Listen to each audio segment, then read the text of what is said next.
আল্লাহ বললেন খবরদার নিরাশ হবি না, লা তাইয়াসু মির রাহিল্লাহ। যত অন্যায় হোক, যত পাপ হোক, যত গুনাহ হোক, জায়নামাজটা বিছিয়ে দেন, ওযু করে সিজদায় পড়ে চোখের পানি ছেড়ে দেন, ক্ষমা চান। ক্ষমার মতো ক্ষমা চাইলে জীবনের সব গুনাহ maaf করে দিতে পারে কে? বিশ্বনবী বলেন আল্লাহর দয়ার কোনো সীমা নাই। প্রতিদিন আমি বিশ্বনবী আল্লাহি লা আস্তাগফিরুল্লাহ ওয়া আতুবু ইলাইহি ফিল ইয়াউমি আকসার মিন 70 মাররা। প্রতিদিন আল্লাহর দরবারে আমি বিশ্বনবী 70 বারেরও বেশি তওবা করি, ইস্তেগফার করি। কয়বার? আকসার মিন 70 মাররা, more than 70 times in a day। একদিনে 70 বারেরও বেশি। এই নবীর কোনো গুনাহ নাই? গুনাহ আছে? কথা বলেন। বিশ্বনবীর কোনো গুনাহ আছে? ওনার কোনো পাপ নাই, পঙ্কিলতা নাই, নিষ্পাপ একজন মহামানব, একজন অসাধারণ ব্যক্তিত্ব। তিনিও প্রতিদিন 70 বারেরও বেশি তওবা করতেন। তাহলে আমরা যারা গুনার সাগরে হাবুডুবু খাই, আমাদের করা দরকার কয়বার? হ্যাঁ, আহা। রব্বুল আলামিন বললেন, গোলাম, যত বড় গুনার সাগরে তুমি হাবুডুবু খাও না কেন, তোমার জন্য আমার রহমতের দরজা খোলা আছে না নাই? আল্লাহ বললেন, গাফিরিয যামবি ওয়া কাবিলিত তাওবা। আমার কাজ হলো গুনাহ maaf করা, তওবা কবুল করা। শয়তানের কাজ হলো খালি ওয়াসওয়াসা দেওয়া, বান্দার কাজ হলো ওয়াসওয়াসা খেয়ে গুনাহ করা। আল্লাহ বলে, আমি আল্লাহর কাজ হলো খালি ক্ষমা করা। আল্লাহ বলেন, তোরা যদি পাপ না করতি আর আমার কাছে মাফ না চাইতি, তাহলে তোদেরকে ধ্বংস করে দিয়ে এমন এক জাতি আমি পৃথিবীর বুকে বানাতাম, পাঠাতাম, যারা সকালে পাপ করে দুপুরে মাফ চাইতো, দুপুরে পাপ করে রাতে মাফ চাইতো, আর আমি আল্লাহ ক্ষমা করে দিতাম। সুবহানাল্লাহ পড়ে। আল্লাহর কাছে সবচেয়ে প্রিয় জিনিস হচ্ছে ক্ষমা করা। কি করা? বান্দা যখন আল্লাহর কাছে ক্ষমা চায়, আল্লাহর কাছে ফিরে আসে, যে আমরা বলি তাওবা। তাওবা মানে টু রিটার্ন ব্যাক, ফিরে আসা, মনিবের কাছে ফিরে আসা, ভুলকে বুঝতে পারা, ক্ষমা চাওয়া, চোখের পানি ছাড়া। বিশ্বনবী বলেন, 2 ফোঁটা চোখের পানি আল্লাহর কাছে সবচেয়ে প্রিয়। এক হচ্ছে জিহাদের ময়দানে রক্তের ফোঁটা, 2 ফোঁটা পানি আল্লাহর কাছে সবচেয়ে প্রিয়। এক হচ্ছে জিহাদের ময়দানে রক্তের ফোঁটা, 2 হচ্ছে অনুতপ্ত বান্দার ক্রন্দনরত অবস্থায় চোখের পানির ফোঁটা। এই অনুতপ্ত বান্দার চোখের পানি আল্লাহর কাছে এত প্রিয়। অনুতপ্ত বান্দা যখন হাত তুলে মাথাটা নিচের দিকে করে চোখের পানি ছাড়ে, ওই চোখের পানি চোখ বেয়ে নাকের ডগা বেয়ে জমিনে পড়ার আগে ওই গুনাহগার বান্দারে maaf করে দেয় কে? সাইয়েদনা আদম ভুল করলেন, আমরাও ভুল করি। সাইয়েদনা আদমকে আল্লাহ ক্ষমা করলেন, আমাদের গুনাহগুলো ক্ষমা করবে কে? সাইয়েদনা আদম দুনিয়ার বুকে এসে শত শত বছর আল্লাহর কাছে ক্ষমা চাইলেন। আল্লাহ বললেন, আদম, তোমাকে কয়েকটা কালিমাত বাক্য আমি শিখিয়ে দেই, এই বাক্যগুলো দিয়ে অনুতপ্ত হয়ে ক্ষমা চাও, ক্ষমা করে দিব। সাইয়েদনা আদম পড়তে আরম্ভ করলেন, রব্বানা যালামনা আনফুসানা ওয়া ইল্লাম তাগফির লানা ওয়া তারহামনা লানাকুনান্না মিনাল খাসিরিন। আল্লাহ, পাপ করেছি, অন্যায় করেছি, ভুল করেছি, তুমি যদি মাফ না করো, মাফ করার কেউ নাই। ঠিক কি না? লানাকুনান্না মিনাল খাসিরিন। আল্লাহ, আমরা ক্ষতিগ্রস্তদের মধ্যে অন্তর্ভুক্ত হয়ে যাব। এজন্য সাইয়েদনা আদম আলাইহিস সালাম যা করলেন, ওই পদ্ধতিতে আমাদেরও তওবার দরকার আছে না নাই? তওবা কবুল হওয়ার জন্য কয়েকটা শর্ত আছে, শুনবেন? 1 নাম্বার শর্ত হচ্ছে অ্যাকনলেজমেন্ট, স্বীকারোক্তি, আল ইকরার। You have to acknowledge what you have done from sin. কি কি পাপ করছেন এগুলো গুনে গুনে আল্লাহরে বলবেন, আল্লাহ, আমি পাপী, এই আকাশের নিচে, এই জমিনের উপরে আমার চেয়ে বড় পাপী কেউ নাই, আমি সবচেয়ে বড় পাপী, আমি নরপিশাচ, আমি নাদান, আমি মূর্খ, আমি নালায়েক। চিল্লায় কোন ঠিক কিনা? এইভাবে নিজেরা ছোট করেন আর স্বীকার জানান, আল্লাহ, আমি পাপী, আমার চাইতে বড় পাপী কেউ নাই। আমরা সবাই পাপী, আমাদের 14 গোষ্ঠী পাপী। জোরে কোন ঠিক কিনা? সবাই পাপী, সব আমরা পাপ করেছি। আল্লাহ, আমার চেয়ে বড় পাপী কেউ নাই। এভাবে স্বীকার করেন, আল্লাহ, আমি এই পাপ করেছি, আমি নামাজ, আমি মিথ্যা সাক্ষী দিয়েছি, প্রতিবেশীর উপর জুলুম করেছি, অন্যায় করেছি, খারাপ আচরণ করেছি। একটার পর একটা স্বীকার জান। এগুলো স্বীকার গেলে খুশি হয় কে? 2 নম্বর শর্ত নাদামা, অনুতপ্ত হওয়া, repentant. You have to be repentant what you have done from sins. আপনি অনুতপ্ত হন, আপনি চোখের পানি ছাড়েন, আপনি নত হন আর আল্লাহরে বলেন, আল্লাহ, আমি অনুতপ্ত, আর জীবনে করব না। 3 নম্বর শর্ত হচ্ছে stop what you have done from sins. যে পাপগুলো করেছেন এটা এখনই বন্ধ করেন। অনেকে কয় না, এগুলো কইরা যাই, পরে কদরের রাতে মাফ চাইবেন। আছে না নাই? ও যে কদর পাবে কোনো গ্যারান্টি আছে? কথা বলেন। আরে কদর তো অনেক দূরে, আরো একদিন যে বাঁচবো কোনো গ্যারান্টি? কথা কও। শ্বাস যেটা ভিতরে ঢুকালাম, ব্রেথ ইন, এই ব্রেথ আউট, শ্বাসটা বের করতে পারবো, কোনো গ্যারান্টি আছে? লা ইস্তাখিরুনা সাআতা ওয়া লা ইস্তাকদিমুন। এক সেকেন্ড আগেও আসে না, এক সেকেন্ড পরেও আসে না। সেটার নাম হচ্ছে মরণ। চিল্লায় বলেন ঠিক কিনা? তার মানে আপনাকে থেমে যেতে হবে। থামেন, অনেক হয়েছে আর না। Stop what you have done from sins. থামেন, থেমে যান, আর করবেন না। 4 নাম্বার হচ্ছে to hate what you have done. যা আপনি করেছেন এটা মন থেকে ঘৃণা করেন। সুদ খেয়েছেন, অনুতপ্ত হয়েছেন, স্বীকার করেছেন, থেমেছেন, এবার এটা ঘৃণা করেন অন্তর থেকে, মন দিয়ে ঘৃণা করেন। 5 নাম্বার শর্ত হচ্ছে to determine that you never repeat this sin in your life again. আপনি আল্লাহরে ওয়াদা দেন, কমিটমেন্ট দেন, আর বলেন আল্লাহ আমার জীবনে পারতপক্ষে এই কাজ আমি আর করব না। এই পদ্ধতিতে যদি আমরা আল্লাহর কাছে ক্ষমা চাই, ক্ষমা করবে কে? চিল্লায় বলেন কে? আল্লাহ বলে গোলাম যখনই ক্ষমা চাইবি আমার দরজা তোর জন্য খোলা। 24/7, সপ্তাহের 7 দিন, মাসের 30 দিন, বছরের 365 দিন তওবার দরজা খোলা আছে না নাই? শুধু 2টা সময় তওবার রাস্তা বন্ধ করে দেয় কে? 1 নম্বরে বাদাল গারগারা, মালাকুল মউত যখন চলে আসে, রূহ নেয়ার জন্য যখন টানাটানি করে, মালাকুল মউতের চেহারা যখন মুমূর্ষু রোগীটা দেখে ফেলে, মৃত্যুর পথযাত্রী যখন মালাকুল মউতকে চাক্ষুষ দেখে ফেলে, তখন তওবার রাস্তা ব্লক করে দেয় কে? তখন তওবা আল্লাহর কাছে করলে এটা কবুল হবে? আজীবন চান্স পাইছে, করে নাই। মালাকুল মউতকে যখন দেখে ফেলবেন তখন আর তওবার রাস্তা খোলা থাকবে না, ওটা ব্লক, ওটা বন্ধ করে দেয় কে? ফেরাউনও যখন মালাকুল মউতকে দেখছে আর লোহিত সাগরে ডুবতে যখন পানি খাইছে, পানি খাইতে খাইতে ফেরাউনের পেটটা এত বড় হয়ে গেছে, তখন ফেরাউন হাত তুলে বলে আনা মিনাল মুসলিমিন, কয় আমি মুসলমান। দেখছেন কত ভালো মানুষ। ফেরাউন না যদি মুসলমান হয় তা আমরা থেকে লাভ কি? কথা বলে। তখন বলে আমি মুসলমান, তখন আর বাঁচার উপায় নাই। আল্লাহ বলে না, এখন করলে তো হবে না, তোমার সময় শেষ। কারণ তাকে যখন সাইয়েদনা মুসা আলাইহিস সালাম যাকাতের কথা বললো, সে বলল আমি যাকাত দিব না। সাইয়েদনা মুসা আলাইহিস সালাম বললেন আযাবের অপেক্ষা কর। আল্লাহ আযাব পাঠালেন, ফাখাসাফনা বিহি ওয়া বিদারিহিল আরদ। কারণকে সহ, কারণের সব সম্পদ সহ আল্লাহ জমিনে দাবিয়ে দিতে লাগলেন। কারণও যেতে লাগলো, হাঁটু পর্যন্ত যায়, তার ভয় হয় না। কোমর পর্যন্ত যায়, তার ভয় আসে না। গলা পর্যন্ত যখন মাটিতে দেবে যায়, সেও হাত তুলে কয় আমি মুসলমান। কি কয়? একই সিস্টেম, ফেরাউনের সিস্টেম, আমি মুসলমান। মুসা আমার যত সম্পদ তোরে আর তোর আল্লাহরে দিয়ে দিলাম, আমারে বাঁচা। এতক্ষণ যাকাতই দেন, এখন সব দিয়া ফেলায়, কত বড় টাকা। তার মানে একেবারে ফাইনাল স্টেজে যখন আপনি পৌঁছে যাবেন, তখন যদি আল্লাহর কাছে ক্ষমা চান কোনো লাভ হবে? কথা কন। এই মালাকুল মউত আসার আগ পর্যন্ত যদি তওবা করতে পারেন, ওই তওবা কবুল করে নেবে কে? 2 নাম্বার যে সময়টাতে তওবা কবুল হয় না, ইনদামা তাতলু'আ শামসু মিন মাগরিবিহা, প্রতিদিন সকালবেলা পূর্ব দিক থেকে সূর্য ওঠে, পশ্চিম দিকে ডোবে। কিয়ামতের আগ দিয়ে সূর্য পূর্ব দিক থেকে না উঠে পশ্চিম দিক থেকে ওঠা শুরু করে দিবে। যেদিন সূর্য পশ্চিম দিক থেকে উঠবে, ওই দিন থেকে তওবার রাস্তা বন্ধ করে দিবে কে? এর আগ পর্যন্ত আল্লাহর কাছে যদি তওবা করি, ওই তওবা কবুল করবে কে? আল্লাহর উপর ভরসা আছে? হ্যাঁ, মৌলভী বাজারের ভাইয়েরা, সব মৌলভী মানুষ, হ্যাঁ, আল্লাহর উপর ভরসা হয়, আল্লাহর মায়া লাগে, আল্লাহর ভালো লাগে, আল্লাহর যে ভালো লাগে এটাও কইতে পারে না, কষ্ট হয়। জি হয় কইছে একজন, আল্লাহর ভালো লাগে, ঠিক না? সবাই বলেন জি হয়। আল্লাহরে ভালো লাগে, জি হয়। তাহলে আল্লাহর একটা ডাক দেন, বলেন আল্লাহ। প্রাণ থেকে ডাক দেন, বলেন আল্লাহ।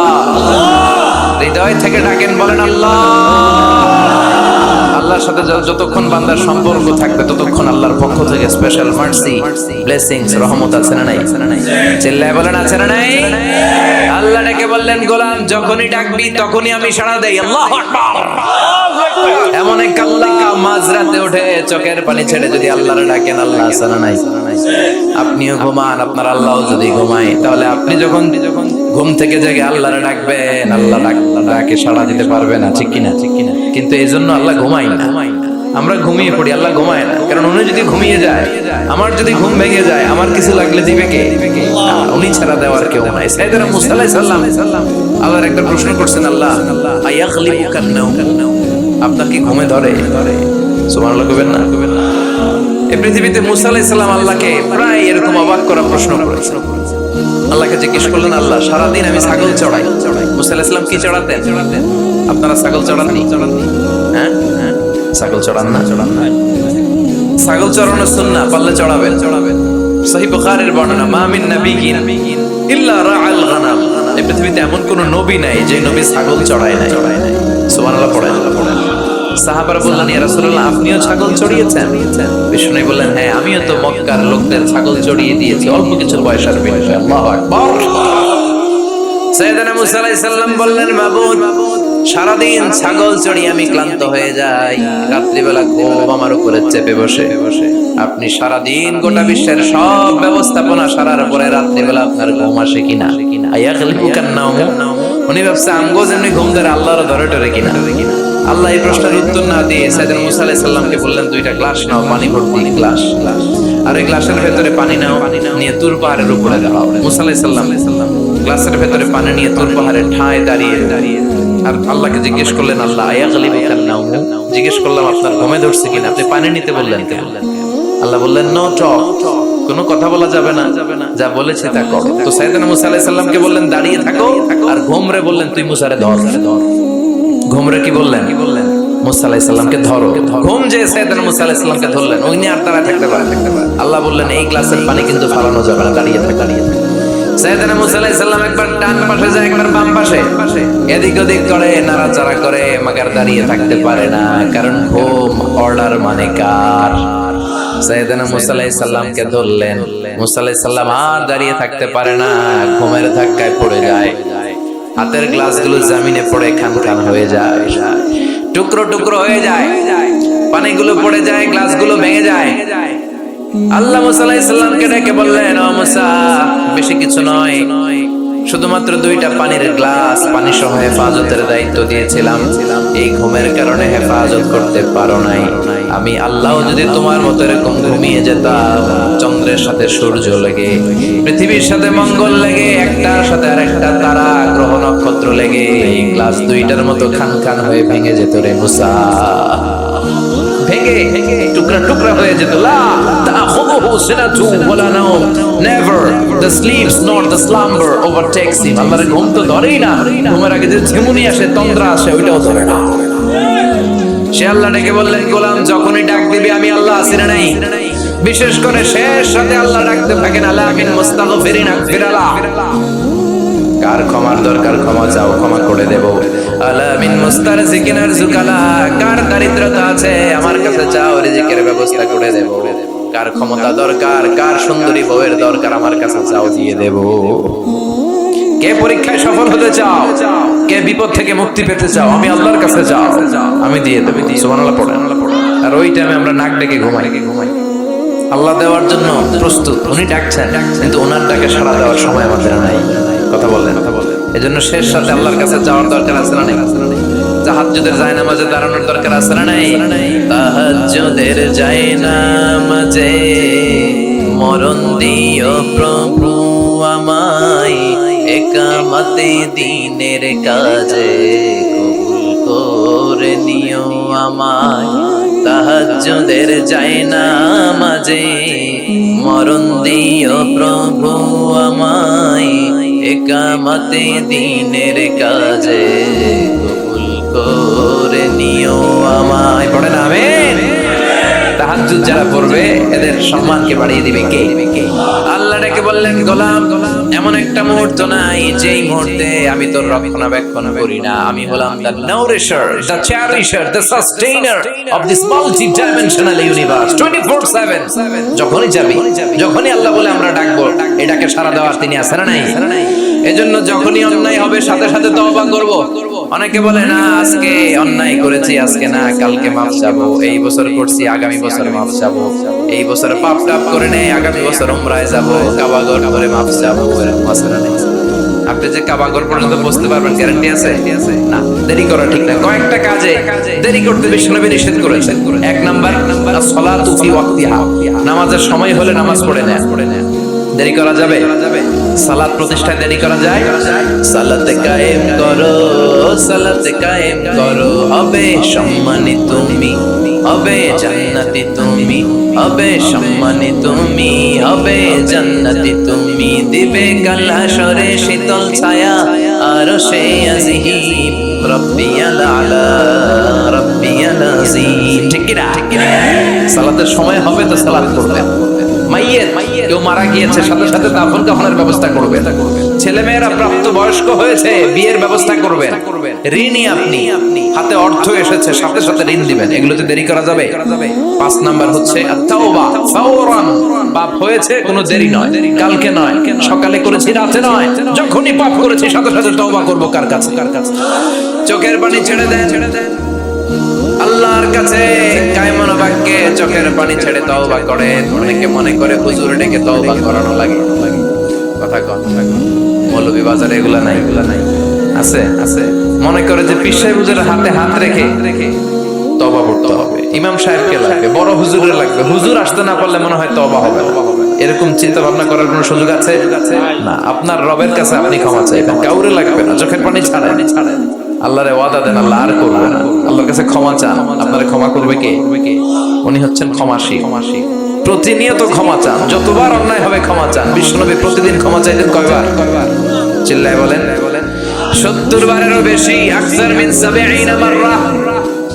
70 বারেরও বেশি বিশ্বনবী পড়তেন আস্তাগফিরুল্লাহ। কি পড়তেন? আওয়াজ করে পড়েন আস্তাগফিরুল্লাহ। আবার পড়েন আস্তাগফিরুল্লাহ। আর বিশ্বনবী বলতেন মান লাজিমাল ইস্তিগফার জাআলাল্লাহু লাহু মিন কুল্লি দিকিন মাখরাজা। সব সময় যে ইস্তিগফার পড়বে সে যদি কোনো বিপদে আটকে যায়, বিপদ থেকে উদ্ধার করবে কে? আমাদেরকে বিপদ থেকে উদ্ধার করে কে? না আমাদের বড় পীর সাহেব, না আপনাদের এখানে শাহজালাল ইয়ামানির মাজার আছে, তো উনি উদ্ধার করে এলাকার লোকদেরকে। হ্যাঁ, উদ্ধার করে কে? বাঁচাতে পারে কে? তরাতে পারে কে? সুস্থ রাখতে পারে কে? সফলতা দান করতে পারে কে? জান্নাত দিতে পারে কে? আল্লাহ ছাড়া কেউ কিছু করতে পারে না, এমনকি বিশ্বনবীও কিছু করতে পারে না। ঠিক কিনা?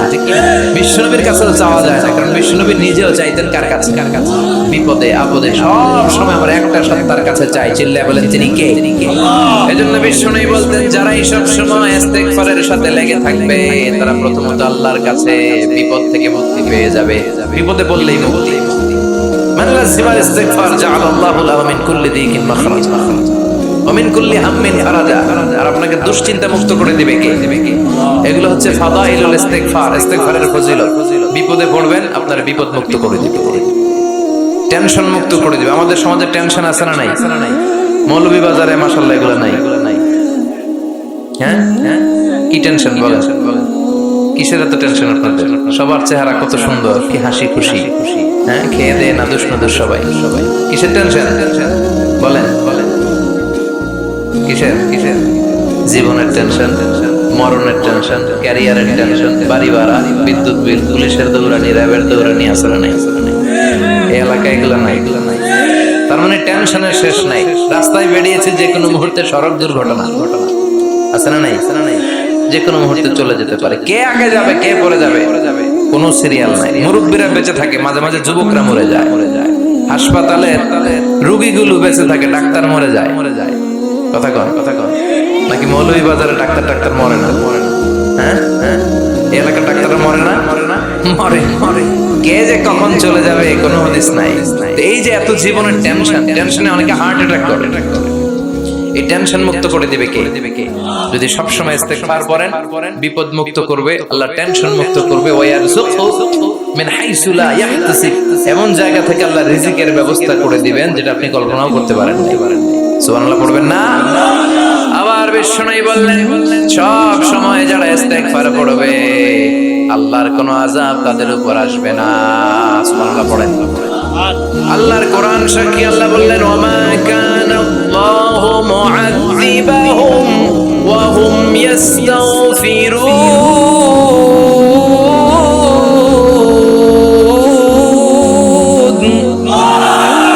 যতক্ষণ আমার ক্ষমা চাইতে থাকবে, আমার বান্দার উপরে আমার কোনো আযাব পতিত হবে না। সুবহানাল্লাহ পড়েন। সবসময় আযাব থাকবেন, বিপদ মুক্ত থাকবেন, কিন্তু শর্ত হচ্ছে সবসময় কি করতে হবে? 5 নাম্বার ইস্তিগফারের ফজিলত হচ্ছে বেশি বেশি ইস্তিগফার করলে আল্লাহ তাআলা আপনাকে মুস্তাজাবুদ দাওয়া বানায় দিবে। কি বানায় দিবে?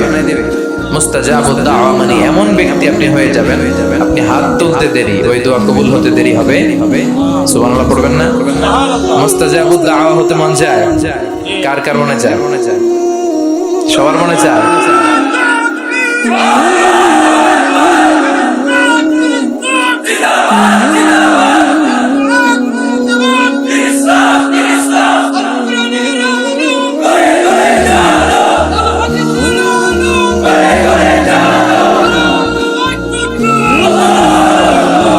সবাইকে তুমি মুস্তাজাবুদ দাওয়া হিসেবে কবুল করো।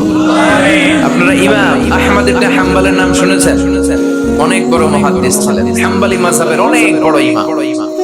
উনি একক হাদিসের গ্রন্থ হিসেবে পৃথিবীর সবচেয়ে বড় হাদিসের কম্পাইলেশনটা নিজে করেছেন, মুসনাদ আহমদ ইবনে হাম্বল। 40,000-এর মতো হাদিস আছে ওই কিতাবে। তিনি তার শেষ জীবনটা সফর করে করে দেশ থেকে দেশান্তরে ছুটে বেড়িয়েছেন। তিনি হাদিস সংগ্রহের কাজে এক সফরে বেরিয়েছেন, লম্বা সফরে, ওনার জীবনী থেকে নেয়া। ওই লম্বা সফরে প্রচন্ড শীতের রাতে উনি এক মসজিদে আটকে যান। এত কুয়াশা, এত ঠান্ডা, এত স্নো পড়ছে।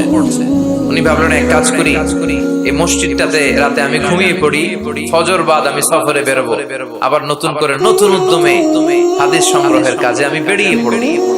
কিন্তু মসজিদে শুয়ে উনি পড়লেন বিপাকে। মসজিদের দারোয়ান উনারে মসজিদে থাকতে দেয় না। উনি বললেন, বাবা আমি ফজরের সালাতে এই মসজিদে পড়বো নিয়ত করেছি, আমি ফজরের মুসল্লি, রাতটা তুমি কাটাতে দাও, আমি সকাল হতে না হতেই চলে যাও। কিন্তু দারোয়ান তো থাকতে দেয় না, নাছোড়বান্দা। সে বললো, বেরো, মসজিদে থাকা যাবে না, বের হয়ে যাবে। কারণ দারোয়ান চিনতে পারেনি যে উনি জগৎ বিখ্যাত মুহাদ্দিস, এত বড় আলেমে দ্বীন। দারোয়ান ওনাকে চিনেনি। উনি বাধ্য হলেন মসজিদ থেকে বেরোতে। মসজিদ থেকে বেরোয় হাঁটতে লাগলেন, আর শীতে কাঁপতে লাগলেন। হঠাৎ দেখলেন একটা বাজার, আর ওই বাজারে খাব্বাস যুবক রুটি বিক্রেতা রুটি বানায়। কি বানায়? ওই খাব্বাসকে যে সালাম দিলেন, আসসালামু আলাইকুম, বাবা আমি তোমার রুটির দোকানের পাশে বসতে চাই, একটু আগুন পোহাতে চাই, যদি তুমি অনুমতি দাও। খাব্বাস বলে, আহলান ওয়া সাহলান ওয়া মারহাবান, বিকাশেন বসে যান, বিশ্রাম আগুন পোহাগুন। আপনি আগুন পোহালে আমার ক্ষতি, সুবহানাল্লাহ কইবেন না? কি ভদ্র যুবক।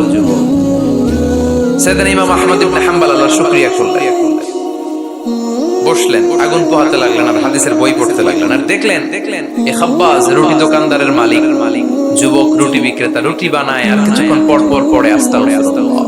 কিছুক্ষণ পর পর সে শুধু পড়ে আস্তাগফিরুল্লাহ।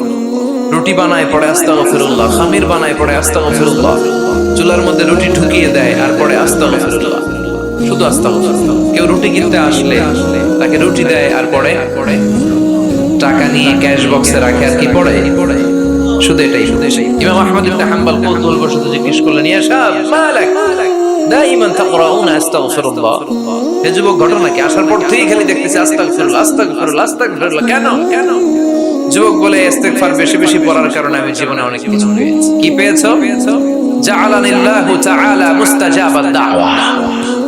এই দোয়ার বরকতে আমার আল্লাহ আমারে মুস্তাজাবাদ দাওয়া বানিয়ে দিয়েছে। আমি যা চাই তাই পাই, যা দোয়া করি তাই কবুল। সুবহানাল্লাহ কইবেন না? ইমাম আহমদ ইবনে হাম্বল তো অবাক, বলে কি এই ছেলে, আমি এত বড় মুহাদ্দিস, আমিও তো মুস্তাজাবুদ দাওয়া নই, আমিও তো না, কি করে সে মুস্তাজাবুদ দাওয়া হলো? আরো কৌতূহল নিয়ে জিজ্ঞেস করলেন, আনতা মুস্তাজাবুদ দাওয়া, তুমি মুস্তাজাবুদ দাওয়া, ওয়া কাইফা যালিক, কিভাবে এটা সম্ভব, কেমন করে হলে? সব দোয়া তোমার কবুল হয়েছে? সে বলল, হ্যাঁ, আমি জীবনে যা চেয়েছি আমার সব দোয়া আল্লাহ কবুল করে নিয়েছে, তবে একটা দোয়া ছাড়া। কয়টা? কথা বলেন। এবার ওনার কৌতূহল আরো বেড়ে গেল। সব দোয়া কবুল হয়েছে, আবার একটা কবুল হয় না, এটা কেমন? উনি কৌতূহল নিয়ে জিজ্ঞেস করলেন, ইয়া শাব আইয়ু দুআইন যালিক, ওটা কোন দোয়া যে দোয়া এখনো তোমার কবুল হয় না? এবার যুবক বলতে আরম্ভ করলো, আমি জীবনে যত দোয়া করেছি প্রতিটা দোয়াই আল্লাহ কবুল করে নিয়েছে, একটা একটা দোয়া ছাড়া, সেটা আল্লাহ কবুল করে নাই। সেটা হচ্ছে আমি জীবনে আল্লাহর কাছে চেয়েছি, আল্লাহ শুনেছি এই জামানার সবচেয়ে বড় মুহাদ্দিস, ওনার নাম নাকি ইমাম আহমদ ইবনে হাম্বল, আমি যেন ওনাকে আমার দুটি নজর দিয়ে দেখে মরতে পারি, আল্লাহ তুমি কবুল করো। এই দোয়াটা আমি প্রতিদিন করি, কিন্তু আল্লাহ কবুল করে না। আমার এই দোয়াটা কবুল হয় নাই, বাকি সব দোয়া কবুল হয়েছে। ইমাম আহমদ ইবনে হাম্বল আর ধৈর্য ধারণ করতে পারলেন না, চোখের পানি ছেড়ে দিলেন। আর যুবককে বললেন, ইয়া শাব, তোমার এই দোয়াটাও কবুল হয়েছে, তোমার এই দোয়াটাও আল্লাহর কাছে কবুল হয়েছে। আনা আহমদ ইবনে হাম্বল, আমি সেই আহমদ ইবনে হাম্বল মুহাদ্দিস দাহর। আমার সাথে দেখা করার জন্য আল্লাহ আমার দরবারে তোমারে পাঠায় নাই, আমারে তোমার দরবারে নিয়ে এসেছে। আমি আহমদ ইবনে হাম্বল মুহাদ্দিস দাহর, এই যুগের সবচেয়ে বড় মুহাদ্দিস আমি সেই ব্যক্তি। এবার যুবক আর ধৈর্য ধারণ করতে পারে না, চিৎকার দিয়ে আল্লাহর শুকর আদায় করে সাইয়েদনা ইমাম আহমদ ইবনে হাম্বলকে জড়িয়ে ধরে, হাতে হাত রেখে মুসাফা করে, কপালে চুমু খায় আর বলে, ইমাম আপনি ঠিকই বলেছেন, আজকের এই গভীর রজনীতে আমার এই দোয়াটাও আল্লাহ কবুল করে নিল। মুস্তাজাবুদ দাওয়া। সব সময় যদি এভাবে ইস্তেগফারের সাথে লেগে থাকা যায়, ইস্তেগফারের আমলটা যদি করা যায়, এখানকার যারা আছেন এদের মধ্যে অনেকে মুস্তাজাবুদ দাওয়া হয়ে যাবে। মুস্তাজাবুদ দাওয়ার কিছু শর্ত আছে, হালাল ঢুকাইতে হবে ভিতরে। কি ঢুকাইতে হবে?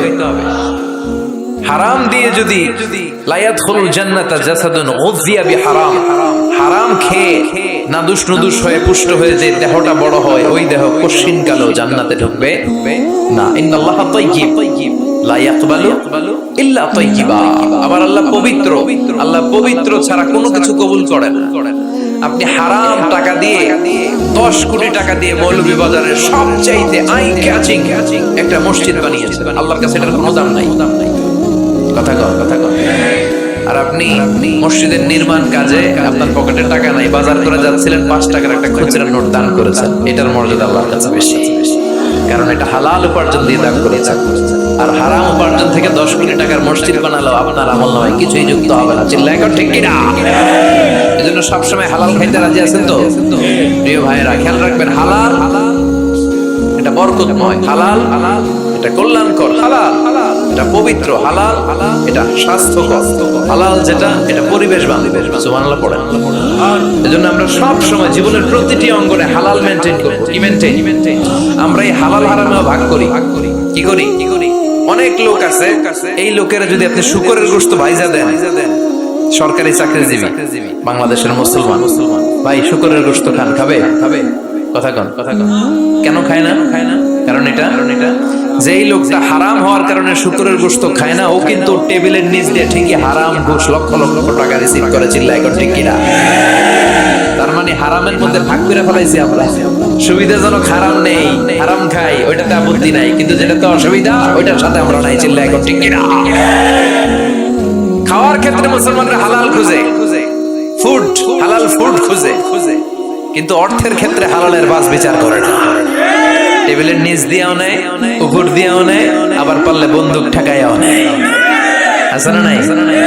মৌলভী বাজারে মাশাআল্লাহ এগুলো নাই।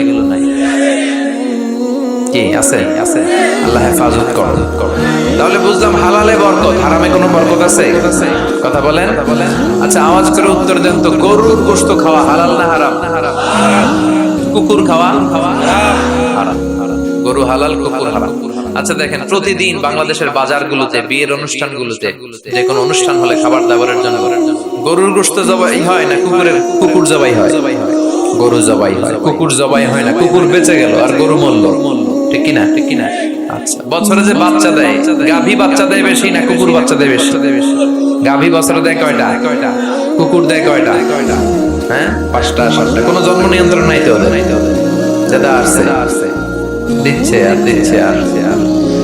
তো গরু আমরা খাইলাম বেশি, কুকুর খাইলাম না। গরু বাচ্চা দিলেও কম, কিন্তু কুকুর বাচ্চা দিলেও বেশি। এবার সারা বাংলাদেশের সবগুলো জেলাতে মিলিয়ে যদি আপনি হিসাব করেন, বলেন তো বাংলাদেশের গরু বেশি না কুকুর বেশি? কারণ কি? এটা হালাল। বরকত ঢুকাই দিছে কে? বরকত বিশ্বাস করেন? হ্যাঁ, মুসলমানরা বরকতে বিশ্বাস করে। 10 লক্ষ টাকা প্রতি মাসে ইনকাম, মাস শেষে কিচ্ছু থাকে না, আরো ঋণ। একটা একটা হসপিটাল বিল পরিশোধ করতে লাগে 5 লাখ, আবার ব্যাংকের ঋণ আছে না নাই, আর রিক্সাওয়ালার পুরা মাসে ইনকাম 5,000, ওইটা দিয়া ছোট্ট একটা জায়গায় বাসা ভাড়া দেয়, ছেলে মেয়েদেরকে পড়ায়, হ্যাঁ, স্ত্রীকে এটা সেটা কিনে দেয়, আবার মাস শেষে 400-500 টাকা থাকে, ওর 5,000 থেকে থাকে 200-300 টাকা, 10 লাখ থেকে 1 টাকাও থাকে না, আর ঋণ কাঁধে নিয়ে সে ঘুরে বেড়ায়। দিস ইজ কল্ড বারাকা, এটাকে বারাকা বলে। জন্য বরকতে বিশ্বাস করতে হবে, অল্পে তুষ্ট থাকতে হবে, অল্প খান, অল্প পড়েন, অল্প জমা, যতটুকু লাগবে এতটুকুর জন্য কষ্ট করতেই হবে।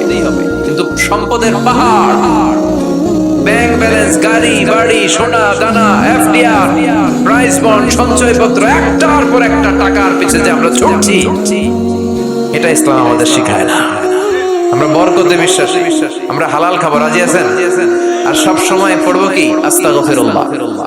ইস্তিগফারের ফজিলত শুনে মনটা ভরছে, আল্লাহর প্রতি আস্থা জেগেছে, এবার প্রাণ ভরে পড়েন আস্তাগফিরুল্লাহ, হৃদয় দিয়ে পড়েন আস্তাগফিরুল্লাহ, মন থেকে আল্লাহরে ডাকেন, পড়েন আস্তাগফিরুল্লাহ। আবার বিষ্ণু বললেন আস্তাগফিরুল্লাহ আল্লাযী লা ইলাহা ইল্লা হুয়াল হাইয়ুল কাইয়্যুম ওয়া আতুবু ইলাইহি। এই ইস্তিগফারটা যে পড়বে, যুদ্ধের ময়দান থেকে পালিয়ে গেলে অনেক বড় কবিরা গুনাহ হয়, এই কবিরা গুনাহকারী সম্পাদনকারী লোকটারেও মাফ করে দিবে কে? এই ইস্তিগফারটা যদি পড়েন, আস্তাগফিরুল্লাহ আল্লাযী লা ইলাহা ইল্লা হুয়াল হাইয়ুল কাইয়্যুম ওয়া আতুবু ইলাইহি, পড়তে রাজি আছেন? আবার সাইয়েদনা আবু বকর ডেকে বললেন, নবী আল্লিমনি দুআআন আদু বিহি ফি সালাতি, এমন একটা দোয়া বা ইস্তিগফার আপনি আমারে শিক্ষা দেন যে ইস্তিগফারটা আমি আমার নামাজের মধ্যে পড়ব। কই পড়ব? কথা কন।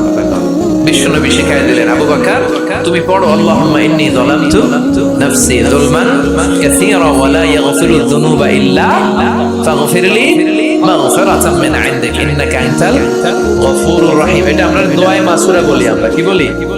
এটাও একটা ইস্তিগফার। এটাও যেখানেই ক্ষমা চাওয়ার প্রসঙ্গ থাকবে ওইটাই কি কথা বলেন, ইন্নী যালামতু নাফসি, আল্লাহ আমি জুলুম করেছি, যুলমান কাসীরা, অনেক জুলুম, ওয়ালা ইয়াগফিরু যুনুবা ইল্লা, এই জুলুম, এই পাপ আপনি ছাড়া তো ক্ষমা করবার কেউ নাই। ফাগফিরলি মাগফিরাতাম মিন ইনদিক, আপনার গুণে, আপনার দয়া আপনি আমার ক্ষমা করে দেন। ইন্নাকা আনতাল গফুরুর রহিম, আল্লাহ আপনি ক্ষমাশীল, আপনি মেহেরবান। পড়েন আমিন। এগুলো সবই ইস্তিগফার, সবগুলো সহিহ হাদিস দ্বারা সাব্যস্ত। তবে এই সব ইস্তিগফারের মধ্যে শ্রেষ্ঠ ইস্তিগফারের নাম সাইয়্যিদুল ইস্তিগফার। কি নাম? মানে লিডার অফ দ্য অল ইস্তিগফারস। মুখস্থ আছে অনেকের? কার কার আছে দেখেন? আছে মাশাআল্লাহ, অনেকের আছে। যাদের নাই তারা মুখস্থ করবেন, গুগলে ঢুকবেন, স্মার্টফোনের ভিতরে ঢুকবেন। স্মার্টফোন এখন ছেলেপেলারা শুধু ওই বিপিএল এর খেলা আছে না নাই, এই খেলা দেখা, ওই নাচানাচি, ওই ফেসবুকিং, এগুলো নিয়ে ব্যস্ত। এই ফেসবুকটা এসে সব শেষ করে দিল। লেখাপড়া এখন কিচ্ছু নাই, এখন পরীক্ষার হলো ফেসবুকিং করে। আছে না নাই? না, এগুলোর নিয়ন্ত্রিত ব্যবহার করবেন, তা না হলে আপনার সময় সব শেষ হয়ে যাবে। এই গুগলে ঢুকে আপনি লিখবেন সাইয়্যিদুল ইস্তিগফার। এই সাইয়্যিদুল ইস্তিগফার লিখলেই সাইয়্যিদুল ইস্তিগফার বানান সহ চলে আসবে। মৌলভীবাজার ভাইরা, এটা মুখস্থ করতে হবে। বিষ্ণু বলেছেন, কেউ যদি দিনের বেলা এই সাইয়্যিদুল ইস্তিগফার পড়ে, ওই দিনে মৃত্যু হলে সে জান্নাতি। এই সাইয়্যিদুল ইস্তিগফার যদি কেউ রাতে পড়ে, ওই রাতে মৃত্যু হলে সে জান্নাতি। এই সাইয়্যিদুল ইস্তিগফার মুখস্থ না করে থাকা যায়? কথা বলেন। আল্লাহুম্মা আনতা রাব্বি লা ইলাহা ইল্লা আনতা খালাকতানি ওয়া আনা আবদুক ওয়া আনা আলা আহদিকা ওয়া ওয়া'দিকা মাস্তাতা'তু আউযু বিকা মিন শাররি মা সানা'তু আবু'ু লাকা বিনি'মাতিকা আলাইয়া ওয়া আবু'ু বিযামবি ফাগফিরলি ফাইন্নাহু লা ইয়াগফিরু যুনুবা ইল্লা আনতা। পড়েন আমিন, চিল্লায় পড়েন আমিন। তাহলে তাওবা ইস্তিগফার, পাপ হইলেই এই তাওবা ইস্তিগফারের দরকার আছে না নাই? প্রতিদিন কয়বার? কমসে কম 100 বার। ইস্তিগফার কয়বার পড়বো? রাস্তা দিয়ে হেঁটে যাচ্ছেন, বাজারের ব্যাগ হাতে, কিচ্ছু করার নাই, কি পড়বেন? আস্তাগফিরুল্লাহ। চিল্লায় পড়েন, কি পড়বেন? বিষ্ণু বলতেন, জিহ্বাটারে ভিজিয়ে রাখো আল্লাহর জিকির দিয়ে। লা ইয়াজালু লিসানুকা রাতবান মিন যিকরিল্লাহ, একটা মুহূর্ত যেন আল্লাহর জিকির ছাড়া সময়টা না কাটে। ঠিক কি না? লা ইলাহা লা ইলাহা ইল্লাল্লাহু মুহাম্মাদুর রাসূলুল্লাহ। রাসূলুল্লাহ সাল্লাল্লাহু আলাইহি ওয়াসাল্লাম। এই যে জিকিরটা আওয়াজ করে আমি করালাম সবাই মিলে, বিশ্বনবী কিন্তু এইভাবে জিকির করাতাম। তো হুজুর আপনি করাইলেন কেন? তালিমা, শিখানোর জন্য। লা ইলাহা ইল্লাল্লাহটা অনেকের ভালো শুদ্ধভাবে নাও জানা থাকতে পারে, জন্য তালিমান মাঝে মাঝে আমরা করাই। কিন্তু নিয়ম হচ্ছে এই জিকিরগুলো আস্তে আস্তে করা। কিভাবে? আল্লাহ বলেন ওয়াজকুর রাব্বাকা ফি নাফসিকা তাদাররুআ ওয়া খীফা ওয়া দুনাল জারি মিনাল কওলি বিল গুদুবি ওয়াল আসাল ওয়া লা তাকুম মিনাল গাফিলিন। আল্লাহু আকবার। আল্লাহ বললেন আমার জিকির করো বিনয়ের সাথে, ধীর চিত্তে, আস্তে আস্তে, চিল্লাফাল্লা করে নয়। কার কথা? লাফালাফি করে নয়। কার কথা? ভদ্রভাবে, মনে মনে একা একা যখন থাকেন, নামাজের আগে পড়ে সব সময় জিহ্বাটারে আল্লাহর জিকির দিয়ে ভিজিয়ে রাখে। কিন্তু লাফালাফির জিকির এই দেশে আছে না নাই? আল্লাহর মেহেরবানি মৌলভীবাজার এগুলো কম বোধ হয়, তাই না? আলহামদুলিল্লাহ। কিন্তু বাংলাদেশে অনেক জায়গায় কিন্তু লাফায় গেল। আপনাদের কাছে দেখলে কেমন লাগে?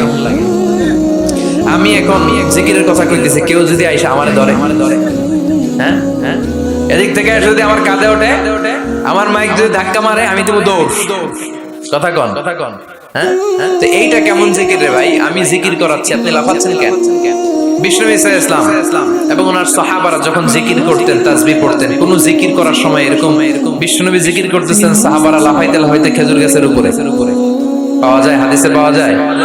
অথবা বিষ্ণুনবী তাসবিহ পড়তেছেন, জিকির করতেছেন, সাহাবারা লাফাইতে বিষ্ণুনবীর কান্দে আছে। তাহলে এগুলো করা যাবে? আবার অনেক জায়গায় এমন জিকির করে, হুই হাই এই হো আছে না নাই? হ্যাঁ, ওই যে কয় বসেন না, এগুলো ভুল, এগুলো আমরা করবো না, এগুলো আমরা করব না। এই যেটা উচ্চারণ করলো, এই কথাটা বলতেই পারি না কোথাও। বললেই আমি মাহফিলে ওই দুই একজন উঠলে আমি উঠতে দেই না, তো আমি বলি এই উঠলেন কেন? বসেন। তখন সবাই শুরু করে বসেন। তো এরকম লাফালাফি করে জিকির করা এটা সুন্নাতে নাই। আমরা ধীরস্থির ভাবে জিকির করব। বিশ্বনবী বলেছেন আফদালুয যিকরি লা ইলাহা ইল্লাল্লাহ, সবচেয়ে শ্রেষ্ঠ জিকিরের নাম। আবার এটার নাম কালিমায়ে তাইয়্যিবা। এটার নাম কি? বিশ্বনবী বললেন মান ক্বালা লা ইলাহা ইল্লাল্লাহ মুখলিসান মিন কলবিহি দাখালাল জান্নাহ।